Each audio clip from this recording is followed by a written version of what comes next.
Om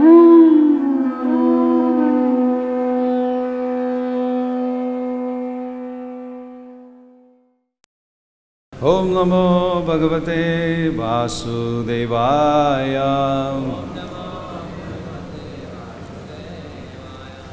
Reading from Srimad Bhagavatam, Canto number 7, chapter number 15. Instructions for civilized human beings. Interesting. Text number 25. Rajastamascha sattvena sattvam chopasamena cha etat sarvam gurau bhaktya puruso hi anjasa jayat. Rajas, Tama, the modes of passion and ignorance. Cha, and Sattvena, by developing the mode of goodness. Sattvam, the mode of goodness. Cha, also Upasamena, by giving up attachment. Cha, and etat, these, sarvam, all, gurau, unto the spiritual master. Bhaktya, by rendering service in devotion. Purusaha, a person, he indeed, anjasa, easily, jayet, can conquer. Translation and purport by His Divine Grace A.C. Bhaktivedanta Swami Srila Prabhupada Ki Jai. Translation. One must conquer the modes of passion and ignorance by developing the mode of goodness, and then one must become detached from the modes of goodness by promoting oneself to the platform of Shuddha Sattva. All this can be automatically done if one engages in the service of the spiritual master with faith and devotion. In this way, one can conquer the influence of the modes of nature. Purport. Just by treating the root cause of an ailment, one can conquer all bodily pains and sufferings. Similarly, if one is devoted and faithful to the spiritual master, he can conquer the influence of Sattva Guna, Rajaguna and Tamaguna very easily. Yogis and Jnanis practice in many ways to conquer the senses, but the Bhakta immediately attains the mercy of the Supreme Personality of Godhead through the mercy of the spiritual master. Yasya prasadat bhagavat prasada. If the spiritual master is favorably inclined, one naturally receives the mercy of the Supreme Lord. And by the mercy of the Supreme Lord, one immediately becomes transcendental, conquering all the influence of Sattva-guna, Rajaguna and Tamaguna within this material world. This is confirmed in Bhagavad-Gita, Sagunan samatitetan brahma bhuyaya kalpate. If one is a pure devotee acting under the direction of Guru, one easily gets the mercy of the Supreme Lord and thus becomes immediately situated on the transcendental platform. This is explained in the next verse. Om Ajnana Timirandasya Jnananjana Salakaya Chakshuranmilitamena Tasmai Shri Gurave Namaha Namo Om Vishnupadaya Krishna Prasthaya Bhutale Srimate Bhakti-vedanta Swami Nidhi Namine Namaste Saraswati Deve Gauravani Pracharine Nirvishesha Shunyavadi Paschatya Desatarine Jai Shri Krishna Chaitanya Prabhu Nityananda Shri Advaita Gadadhara Srivasadi Gaur Bhakta Vrinda Hare Krishna Krishna Krishna Hare Hare Hare Rama Rama Rama Hare Hare Vanchakalpatrubhyascha Kripasindhavyevicha Patidanam Pavanebhyo Vaishnavyo Namo Namaha. So this is Narada Muni's instruction for civilized human beings. The chapter name is Instruction for the Civilized Human Beings. Those who accept some set of rules and regulations in the life. And Prabhupada also said civilized means someone who accepts Shastra and someone who accepts the instructions from the Vedas. These people are called civilized usually. If you are uncivilized, then it would be very hard to understand anything. Uncivilized in the sense, people who live in the body of a human, but their behavior is like animals. So they are called as uncivilized. So at least a person should be like a human, behave like a human, and have those humanly qualities where Narada Muni instructs to Yudhishthira Maharaj. There are 30 humanly qualities. He talks about it. And he says, at least the human, they should have these 30 qualities to be a human. So it's very much demanding. You have to possess some qualities even to sit and hear. Otherwise it would be very difficult. People, they can't understand because once you are uncivilized, you lose your discrimination power. So that's total ignorance. Krishna also explains, in the 14th chapter, and also in many places in Srimad Bhagavatam, it defines a person in ignorance. He talks about so many qualities. And in Srimad Bhagavatam, 3rd canto, 10th chapter and 8th verse, it says that the prominent 5 qualities in a person, it shows that he is in ignorance. The first quality is attachment.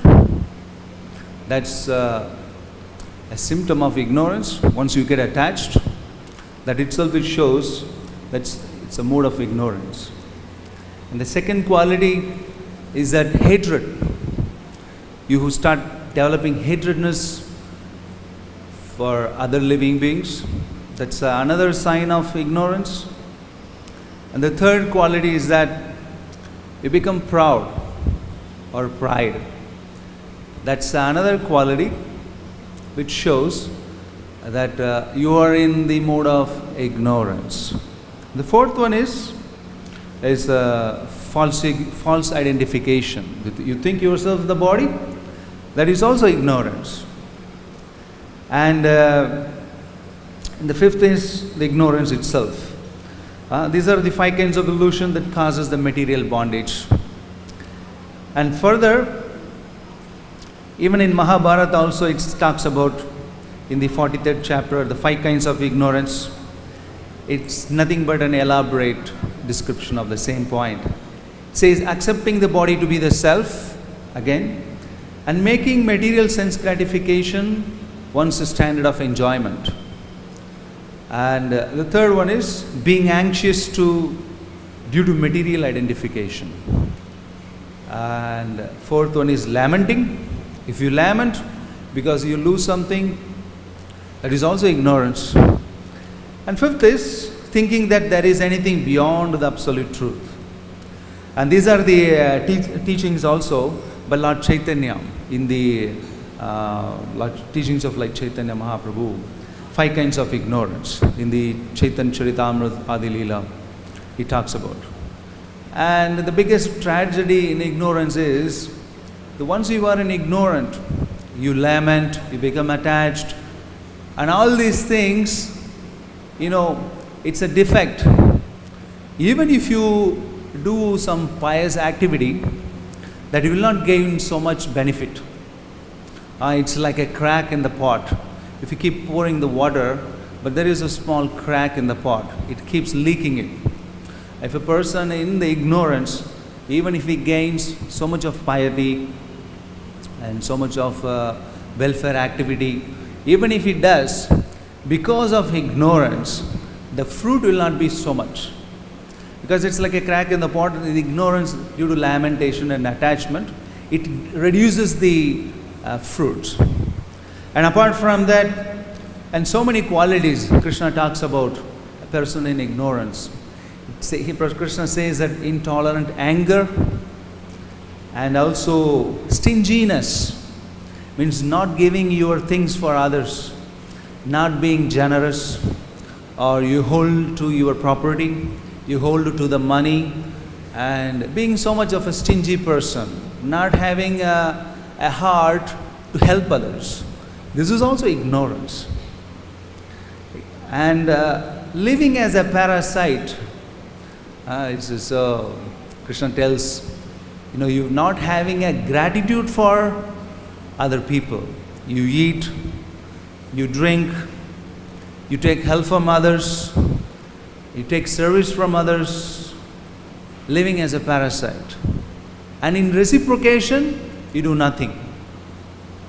This is called living as a parasite. Just like a bed bug, it lives in the bed, the bed bug stays in the bed. A person, when he goes to bed and he sleeps, the bug goes and he drinks the blood.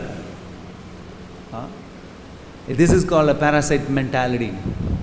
And this is also total ignorance. And Krishna says one should develop a gratitude, attitude of being gratitude for the help which you receive or anything. Because in this material world, everyone is dependent on others in one way or another.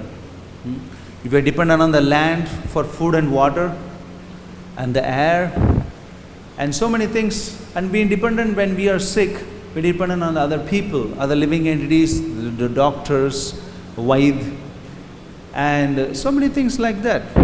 To live a life, to very breathe, we take the air which we inhale, we are also dependent. The life which we live is also very much dependent. We are not totally independent. So we should always develop an attitude of helping others to the extent which we can. And Krishna also talks about hypocrisy. Being a hypocrite is also a mode of ignorance, cheating others. And also fatigue, too much of a laziness. It's totally ignorance. And quarreling with others for sense gratification. I didn't get this, why did he got it? Competing mentality. This is also ignorance. And unhappiness. Being unhappy. Some people we see, if they have so much money, still they are unhappy. Some people, they have enough facility to live a life, but still they are unhappy. And some people, they are always hankering. I didn't get this, I didn't get that. This is not of a good quality. The unhappiness is nothing but it's a mode of ignorance too. And depression. We see a lot of people in this material world, people are all depressed. In the Western countries especially, people when they go too much in a depression and they lose the balance and they start killing others. It's total ignorance. Being in depression in this, means when you become so attached that gradually that attachment drags you down to the depression. Just like someone loses his wife and was so attached and keep on thinking about her and how I can live without her. So much attached, it becomes so condensed and it leads to depression. And he loses balance. This is also a sign of ignorance and fear and false expectations from others. This is also ignorance. So like Krishna has told, like dozens of qualities a person which shows a symptom of ignorance. And I believe most of the people in this material world are undergoing in this. Just by hearing those qualities, we can conclude that we see 90% of the population, and maybe even more, they are under the mode of ignorance. People, they think, if I am in depression, if I am unhappy, we should show compassion, he is a nice person. But it's nothing but, it's a mode of ignorance, which he has to gain knowledge, and he has to become neutral and detached. And further, because the whole sloka is talking about the three modes, so Krishna also talks about the three modes in the Bhagavad-Gita. And he further talks about the passion. And some of the qualities in the passion are justifying one's action by one's own strength. A lot of subtle things he talks about. And people, they think this is all not, one should not criticize me for all those things. But it's nothing but you are in the passionate mode. When justifying one's action by one's strength and advertising oneself or one's own prowess and tendency to ridicule others, criticizing mentality to criticize others, and rash eagerness to fight, etc. And praying for material advancement.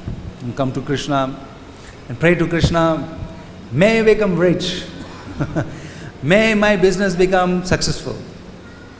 And all these prayers, Krishna also says that is also a mode of passion. Though in one chapter he glorifies it, at least you come to me, but he still says it's a mode of passion. And dissatisfied, even in gain, you gained something, still you are dissatisfied. And you are in the devotees association, so at least you get some prasadam, and at least you get some time to chant. Still the people, sometimes we see people are depressed, dissatisfied. Oh, I didn't become a big preacher, I did not become a guru, I don't have so many followers. People, they don't glorify me. And then no one comes for my class. The authorities, they don't recognize me, how advanced I am. And they don't put my name in for the singing. Once in a year, they put my name in singing. All this, the mentality. Krishna criticizes that. He says that, this dissatisfied even in the gain. You live in Vrindavan. What else can be a big fortune for a person? And also Krishna has given you a tongue, a mouth to chant his name. At least you have a good ear to hear it. A lot of people, they are deaf. They wanted to at least hear. A lot of people, they are blind. And a lot of people, they are dumb. And a lot of people, they are handicapped, they can't even walk. So many people have a digestion problem, isn't it? They can't even eat properly. But so many people here in Vrindavan, Krishna has benedicted them with so many, a lot of facilities. You sit here and no one comes with a gun and kill you, right? Once upon a time, there was a time that you can't even chant the holy name. Once, like in Russia and when the Soviet Union was under the pressure of Marxism, communism, people, you cannot go out and chant Krishna's name. You cannot go out with a mridanga to do sankirtan. And even in some of the places are like that still now. There if you go one round, if you get a time to chant, it's a big relief. So Krishna says that once you be satisfied with whatever you got, otherwise it just binds you. You become, you think that I'm not getting what I wanted. No, but Krishna says you deserve what you got. Whatever you deserve, you will get it. If you expect so much, that leads to dissatisfaction. Because I know that Krishna also says that's austerity of the mind. Just be satisfied with the wife which you got, be satisfied with the position you got, and be satisfied with whatever the service you got. From there, you start progressing.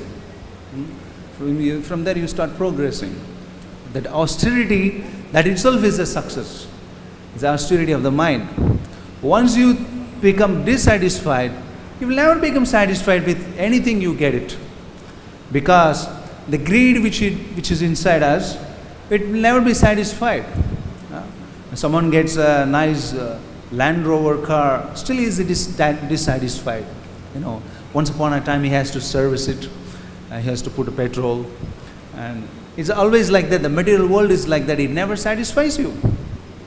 Anything you take it, any mobile, any computer, at one point it turns into a misery and dissatisfaction.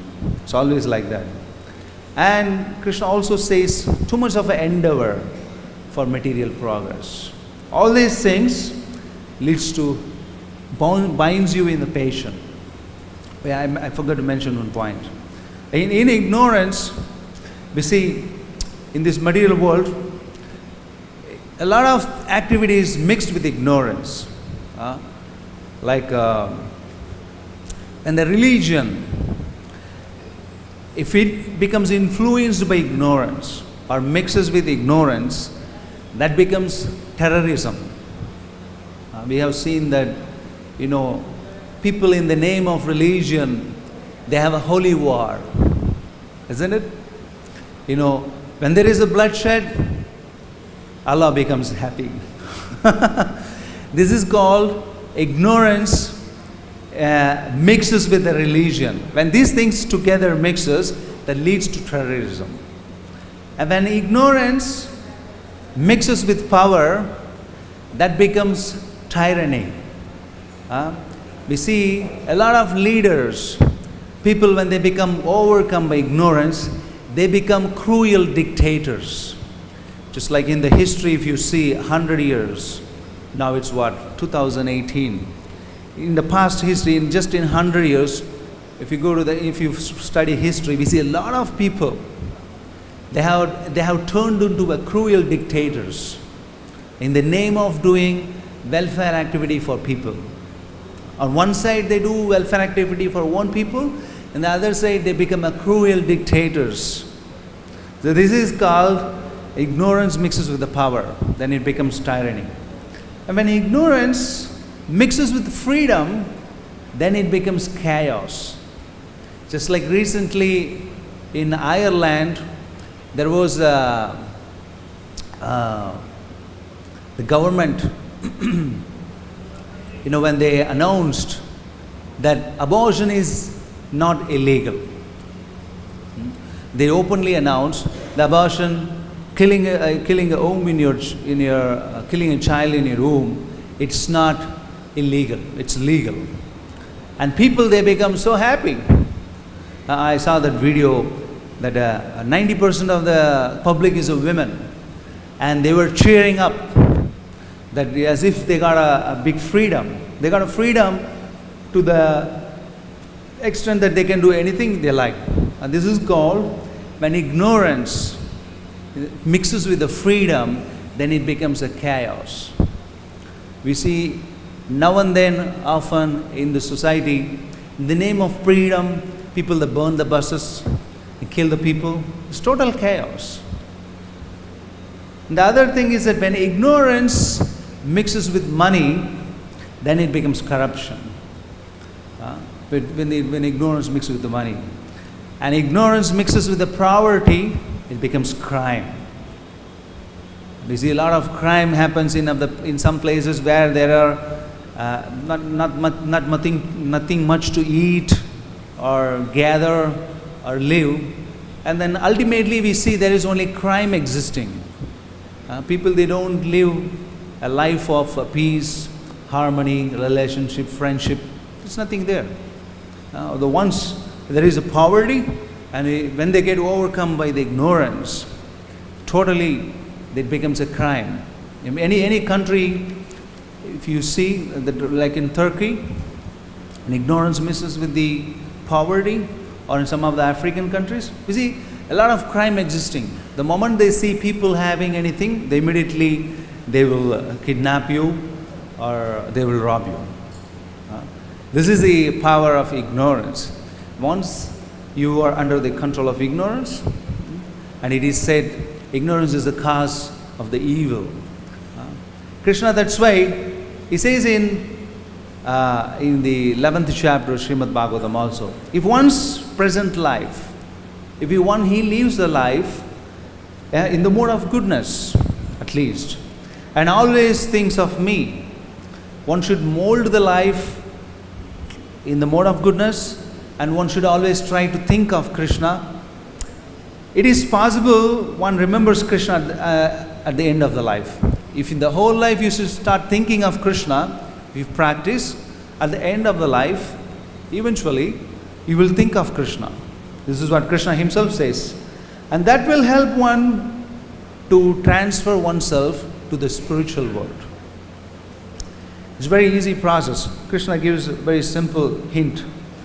And therefore, Srila Prabhupada talks about chanting of the Hare Krishna is the best process for successfully changing one's state of being at one's end of one's life.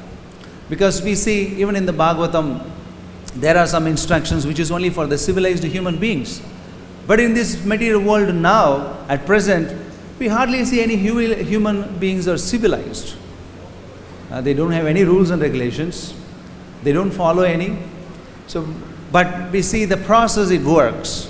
The moment you get the people in and you preach to them, and then let them make chant Krishna's name, but eventually the same people, they will become civilized. Eventually they come up to the level of following 4 regularity principles, chanting 16 rounds, they wake up early morning and they eat only prasadam. So the process works. That's why Prabhupada said that's the easy and the best process to turn the people's life towards the spiritual world.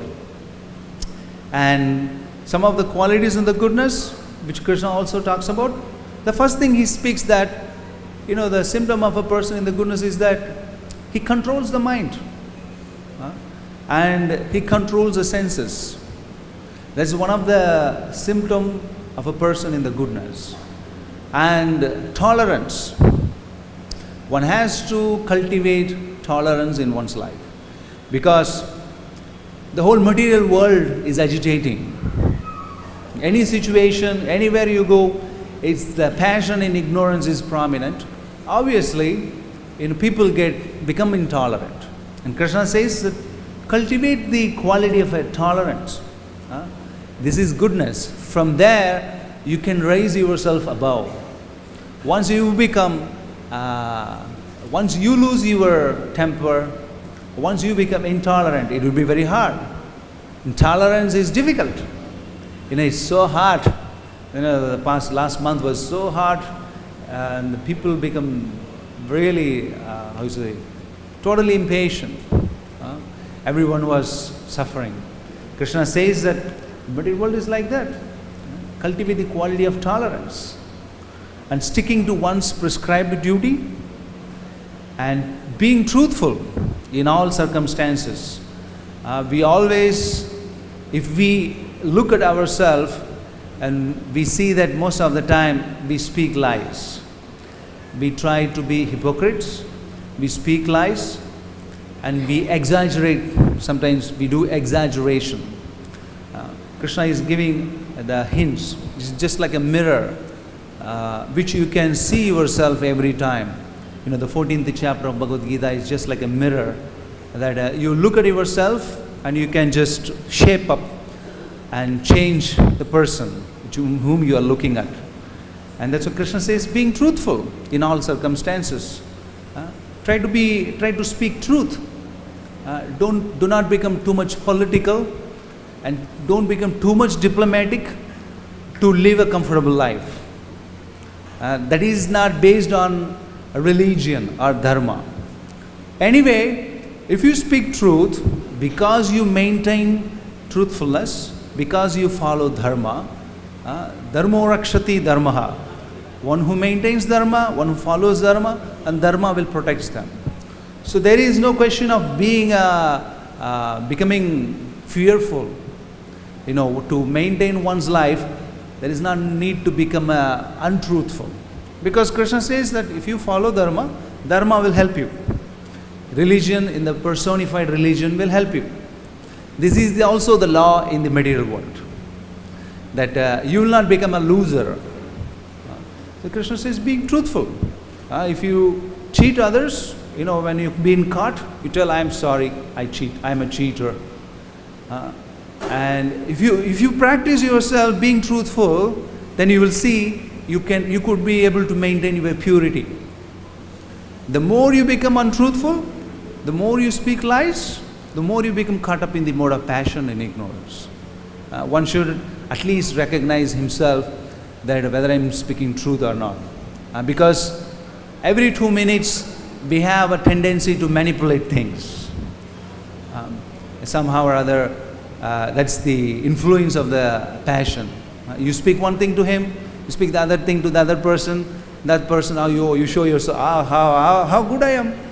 You always have the tendency to cheat others. Now this is one of the defects, the tendency to cheat others. So we try our level best to become truthful, and the religion persona become happy. Accept what you are. And it takes it's a little courage to accept what you are, because to accept what you are, you have to sacrifice your false ego. The most difficult thing is the conflict resolution. People, when they got into a fight, and everyone is trying to justify himself. No, I'm good. I was right. He's bad. He is the one to create problems. The other person says, no, he's bad. The conflict resolution is very difficult to give a resolution to that who did what. So Krishna says, that's not goodness. See, that's not helpful for you in your spiritual advancement. Humility is that you accept even if you are not at fault. And goodness is that accept what you are. If you are wrong, you accept that you are wrong.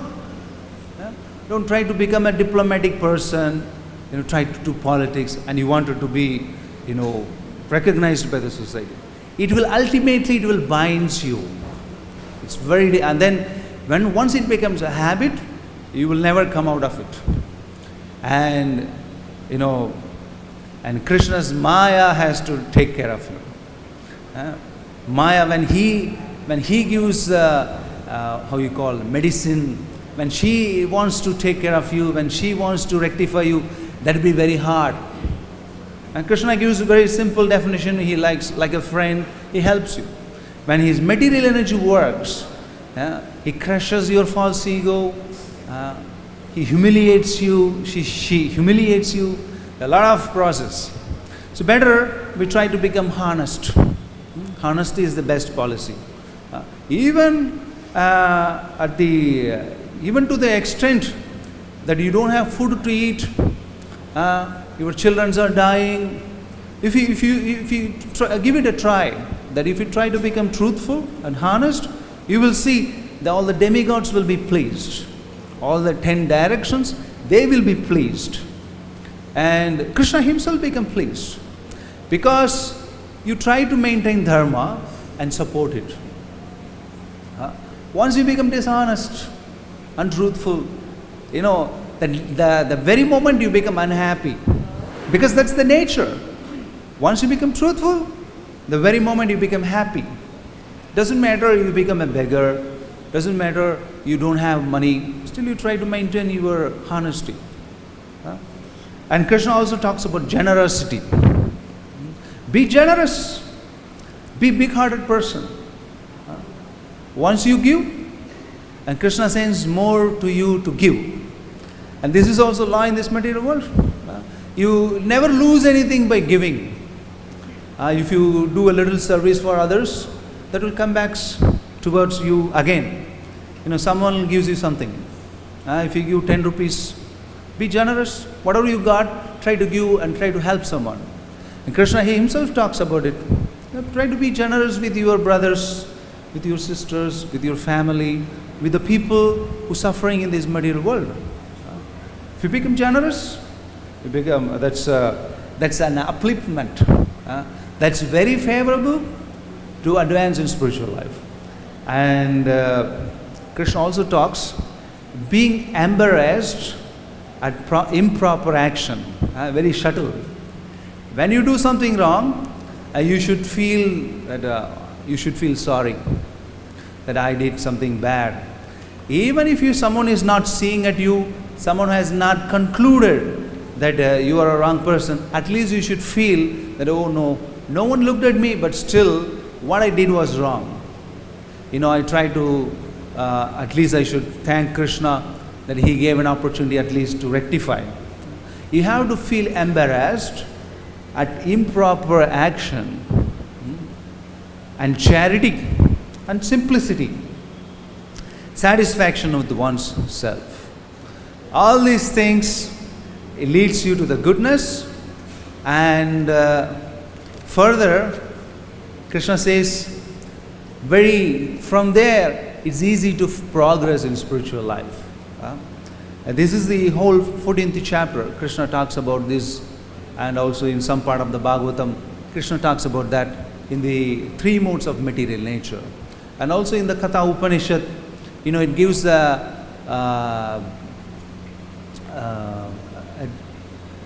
definition, an example how the material world is. It talks about the material world is like a tree. And there are 2 living beings living. In the material world, is having 2 kinds of fruits. One fruit is distress, and the other fruit is happiness. And sometimes the 2 living entities are the soul and the super soul. And the taste of the fruit is, it says, economic development, religiosity, dharma, artha, kama, moksha. And it says sometimes the fruit tastes good, it's distress, and sometimes the fruit is happiness. And this is how the fruit's nature is. And the living entity tastes the material fruit, the distress and happiness, through the material senses. And the root of the material world is the 3 modes. And the one is passion, ignorance, and goodness. And the more you associate with that, and the more you become entangled with that.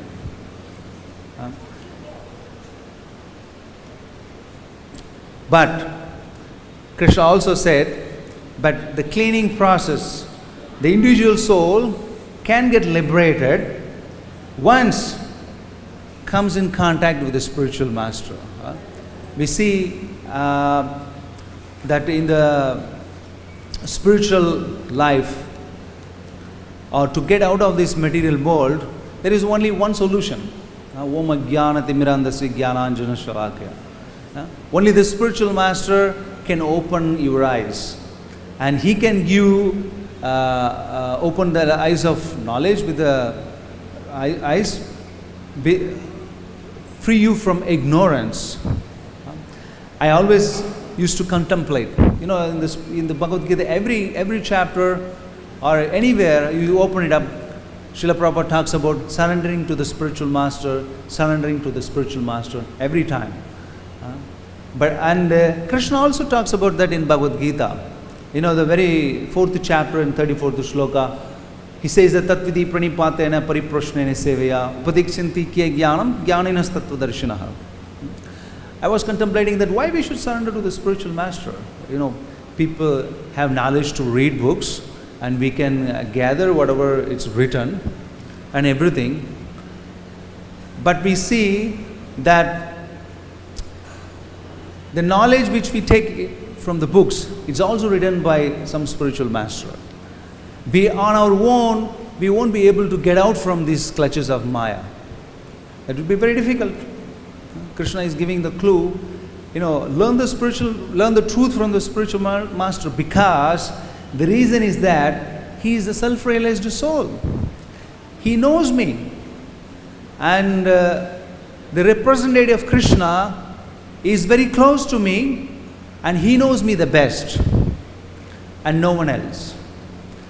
There are many reasons which tells the conditioned living entity why one should take the shelter of the spiritual master. The first reason is that he is a self-realized soul, and he is very close to Krishna, and he represents Krishna. And apart from that, he has seen the truth. He knows what is what. Just like Prabhupada says, it is very difficult how to understand the science of Krishna and what to speak of developing love for Krishna. And in Chaitanya Charitamrita also he talks about Krishna eveta say Guru hoy, because Guru, he knows the Krishna Tattva. And we need someone to discipline us. Because on our own, we are not self-controlled. On our own, we are not able to control our senses. That's why Srila Prabhupada says that the Guru comes and he disciplines you. He gives you instruction and he disciplines you. Because we need spiritual guidance, because we are controlled by the modes. And some other reasons are, the representative is directly connected to Krishna. That's another reason. And he is the most faithful and confidential servant of the Lord, and that's why we need to surrender to the spiritual master. And further, there are some other explanations. And spiritual master knows how to engage his disciples' energy in the transcendental loving service of the Lord. And thus he engages a devotee in a specific devotional service according to his special tendency. Just like someone is ahead of you, he can see that where you are stuck. Just like Prabhupada said that, once you surrender to the spiritual master, the stumbling blocks are broken. The path for progress is very clear. And that is the same thing. Krishna says that, the moment you surrender to the spiritual master, he knows how to engage you. He knows that what is your tendency, what is your nature, and what you can do, what you are good at. And accordingly, he can engage. But we see that sometimes people, they engage in anything and in everything, people are not satisfied. There is something which makes him satisfied in devotional life. This is called a psychophysical tendency, that everyone got a body, everyone got a psyche, and everyone got a tendency. Someone likes Sankirtan, someone likes cooking, and someone likes book distribution, and someone likes doing festivals. So this is called engaging people according to people's tendency. Not everyone likes to do the deity worship. Not everyone likes to make garlands. But some people like katha. And some people, they like going out and raising funds. And the likes and dislikes are there in the devotional service. So the spiritual master knows the personality.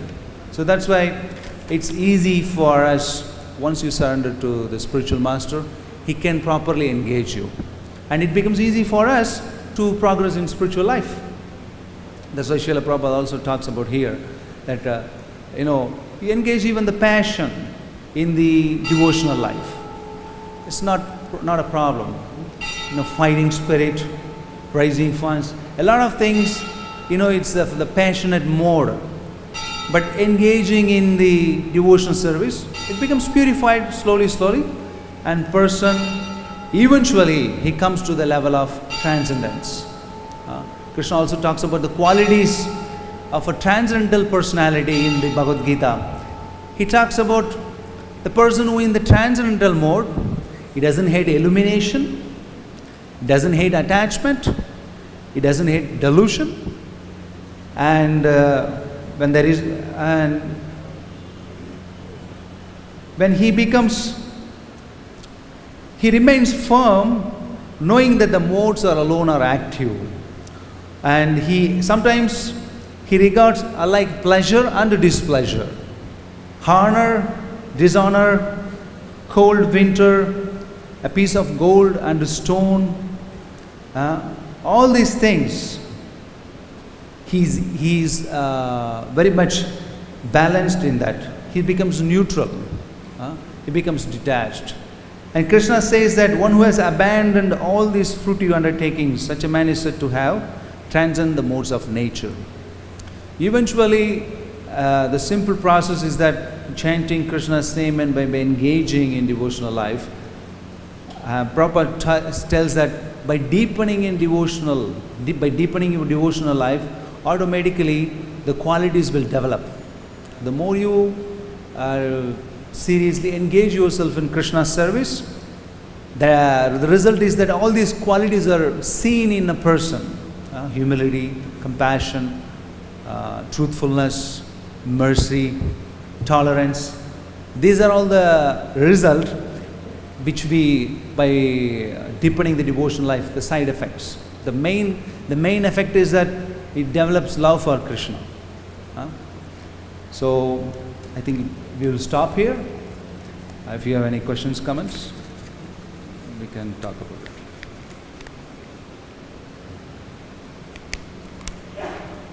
Hare Krishna.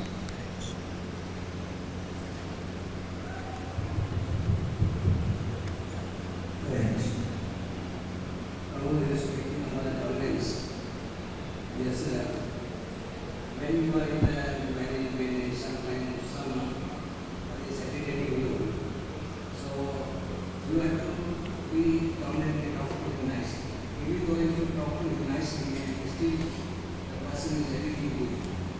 So what you should do? I think Narada Muni gives an example that when the snake goes to the Narada Muni and he tells, you told me that I should be tolerant, I should not bite anyone, but people are throwing stones on me. The Narada Muni gives a hint, don't bite people, just try to hiss, try to show that you will bite, people will run away. So like that, sometimes we need to try to threaten people that for their good. But actually our intention is not to punish. But by doing that way, people, they understand that, we should not mess up with him. Don't mess up with him. You'll get burnt. One more point. Just like hospitality. Hospitality, you can do hospitality, you can do Kamala, you can send me, you can do everything. You can bring everything. But what is behind our mind, you cannot say. I am doing so many things, but sometimes I say women are disturbing me. A lot of women disturbing you? In the mind. Oh. So what you can do, you will be truthful. If I am truthful, then I will say, and in everything, you say that women are disturbing you. So what is the process for it? It is said that there has to be a regular satsanga, that where you can identify yourself. You have to do satsanga. By regular discourses, hearing, we will come to know that we are weaknesses. The moment you accept weakness, then you will gain strength. It's something, a miracle. You accept weakness, from that is itself is a strength. Accepting weakness is not, is a weakness. Accepting weakness is a strength. And from there, that's why Krishna says, by being truthful, you'll make a progress one step ahead. You, for example, you tell to a person, I'm sorry, I'm not following the principles of brahmacharya, but I accept my weaknesses. Krishna appreciates it sitting in the heart. He appreciates, at least he speaks the truth. He doesn't show himself that I'm strong, I'm following everything, I'm a pure devotee. At least he tried to be honest. Then Krishna in the heart, he appreciates you because he is the person he is looking at, he is being a witness. He is always with you and he is a witness. The more you develop nice prayers for Krishna, you tell Krishna, I'm sorry Krishna, I'm not able to follow much, but I wanted to. Please help me. Krishna, Surdum Sarvadehinam. I am the friend of all living entities. So Krishna will appreciate the prayers. He puts you in some right association. So the way you go in that association, you will feel that you got energized. Then you gain the strength to follow. Just like Srila Bhaktisiddhanta Saraswati Thakur was being approached by a young devotee. He said the same thing. It's difficult to follow 4 regularity principles. No gambling, no meat eating, no illicit sex. It is very hard. But, I accept what you are telling. It's all right, but, it's difficult to follow me. And Bhaktisiddhanta Saraswati Thakur told him, don't worry, you come and stay with us. You come to the ashram, stay in the ashram. By just being with us and looking at others are waking up, others are doing something, you will also gain the inspiration. And you will also follow it. This is the technique. Don't be aloof. Don't go far away. Just come closer, live in the ashram, live among the devotees. This is even my experience, that when I was not able to get up for Mangalarati, I used to go and sleep with a devotee who wakes up very early, so that I also start waking up. So by being with the right association, a good association, the influence will get to us, so that it becomes slowly, it's easy.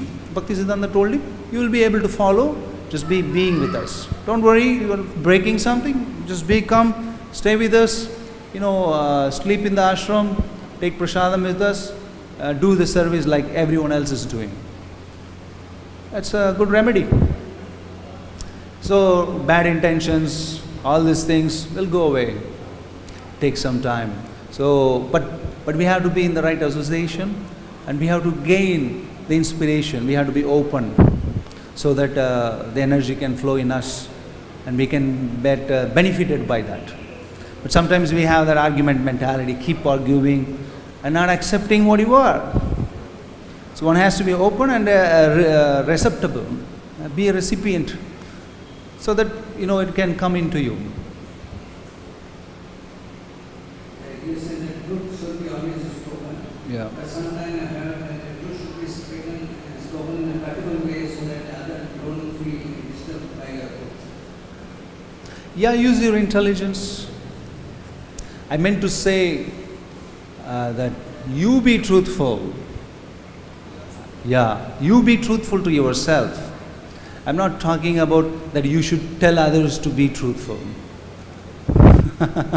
There's a lot of difference. That you use your intelligence, how to talk, how to tackle, this is other. But you be truthful. Thank you. Hare Krishna. Srimad Bhagavatam ki jai.